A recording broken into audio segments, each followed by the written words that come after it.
Brought to you by Penguin.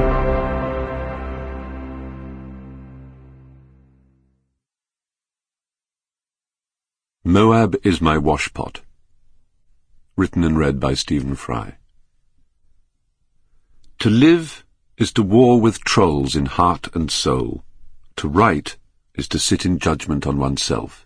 Henrik Ibsen.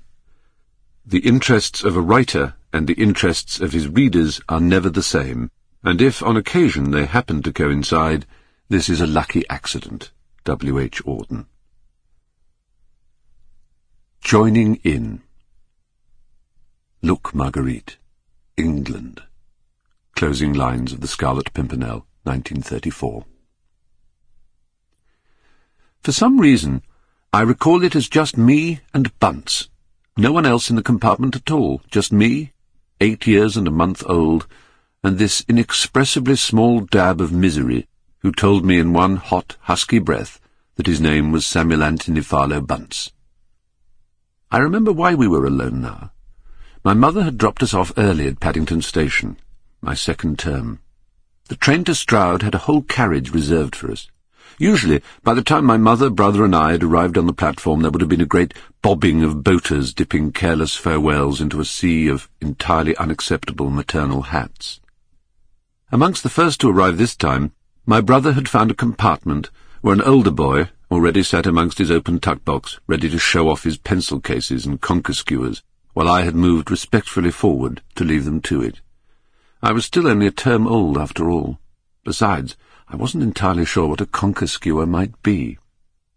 The next compartment contained what appeared to be a tiny, trembling woodland creature.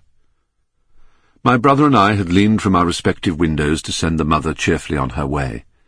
We tended to be cruelly kind at these moments, taking as careless and casual a leave of her as possible, and making a great show of how little it mattered that we were leaving home for such great stretches of time. Some part of us must have known inside that it was harder for her than it was for us. She would be returning to a baby, and a husband who worked so hard that she hardly saw him, and to all the nightmares of uncertainty, doubt, and guilt which plague a parent, while we would be amongst our own. I think it was a tacitly agreed strategy to arrive early, so that all this could be got over without too many others milling around.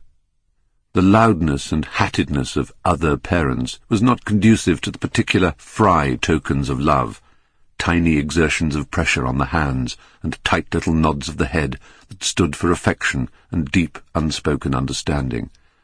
A slightly forced smile and bitten underlip aside, Mummy always left the platform outwardly resolute, which was all that mattered. All that taken care of, I slid down in my seat and examined the damp, shivering thing opposite.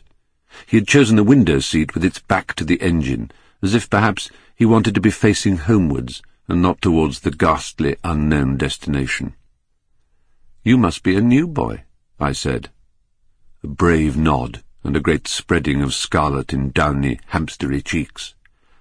"My name's Fry," I added. "That's my bro talking next door." A sudden starburst of panic in the fluffy little chick's brown eyes, as if terrified that I was going to invite my bro in. He probably had no idea what a bro was. The previous term I hadn't known either. "Roger, Roger!" I had cried, running up to my brother in morning break. "Have you had a letter from—" "You call me bro here. Bro. Understood?" I explained everything to the broken little creature in front of me. A bro is a brother, that's all. He's Fry R.M., and I'm Fry S.J., see? The hamster chick squirrel downy woodland thing nodded to show that it saw. It swallowed a couple of times as if trying to find the right amount of air to allow it to speak without sobbing. "I was a new boy last term," I said, a huge and perfectly inexplicable surge of satisfaction filling me all the way from gartered woolen socks to blue-banded boater. "It really isn't so bad, you know, though I expect you feel a bit scared and a bit homesick." It didn't quite dare look at me, but nodded again and gazed miserably down at shiny black Cambridge shoes, which seemed to me to be as small as a baby's booties. "Everybody cries. You mustn't feel bad about it." It was at this point that it announced itself to be Samuel Anthony Farlow Bunce, and to its friends Sam, but never Sammy. "I shall have to call you Sample complete. Ready to continue?